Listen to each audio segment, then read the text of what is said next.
नमस्कार, स्वागत है आपका वी टाइम न्यूज पर और आपके साथ मैं हूं पहली चौहान। बढ़ते हैं खबरों की ओर। केंद्रीय वित्त मंत्री निर्मला सीतारमण ने मंगलवार को वर्ष 2022-23 का केंद्रीय आम बजट पेश किया। इस आम बजट पर सूबे के मुख्यमंत्री हेमंत सोरेन ने अपनी प्रतिक्रिया दी है।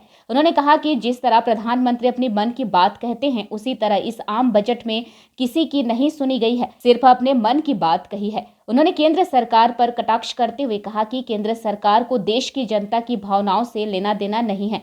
बताते चले कि झामुमो अपना स्थापना दिवस कल 2 फरवरी को मनाने जा रही है, जो कि दुमका में मनाया जाएगा, जिसमें शामिल होने सीएम हेमंत सोरेन दुमका जाने के क्रम में रांची एयरपोर्ट पर बजट पर अपनी प्रतिक्रिया दी। केंद्र सरकार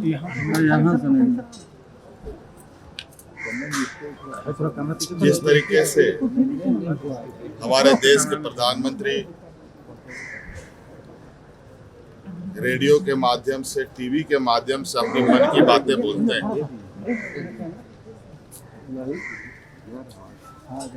उसी प्रकार आज के दिन भी वित्त मंत्री ने केंद्र की मन की बातें कही, जिसमें किसी की सुनवाई नहीं होती, सिर्फ अपनी बातें होती है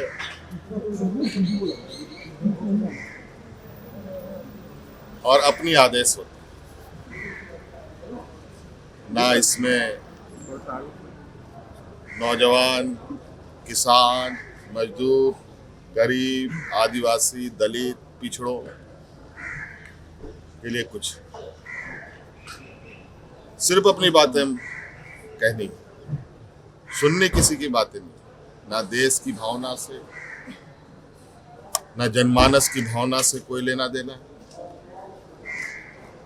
जहां ट्रेनों में निवेश करने की सरकार बात कहती है, वहीं नौजवानों को कूटा जाता है।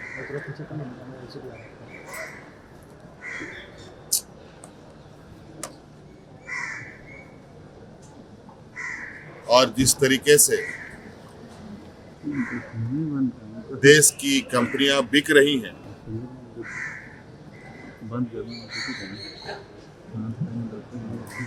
एयरपोर्ट रिनोवेट करती है भारत सरकार और सस्ते दामों पर बेच देती है अपने प्रियजनों को। इसी प्रकार आगे भी होगा।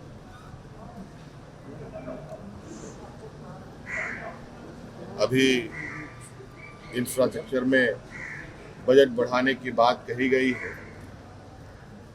साफ तौर पर दम भर लेन देन की बातें होंगी। LIC बिकने की कगार पर, बहुत जल्द आपको इसकी सूचना भी मिलेगी।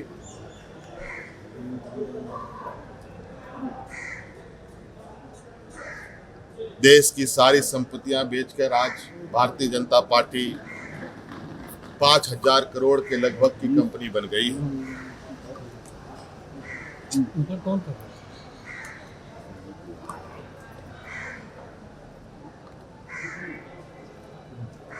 ये बिल्कुल प्रधानमंत्री जी की मन की बात की तरह है।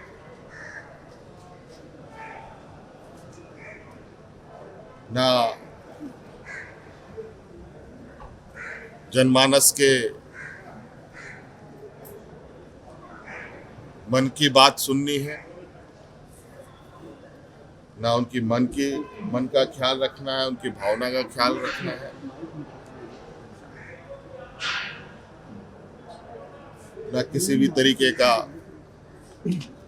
देश की भावनाओं का सम्मान।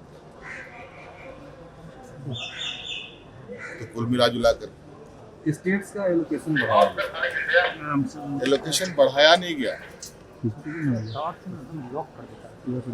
जो अनुदान केंद्र सरकार और राज्य सरकारों के बीच में आर्थिक सहायता के रूप में मिलता रहा है, वो अब कर्ज देंगे राज्य सरकारों। 50 साल तक अब ऋण के तले राज्य सरकारों को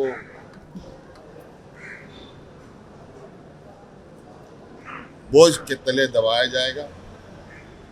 जो देश में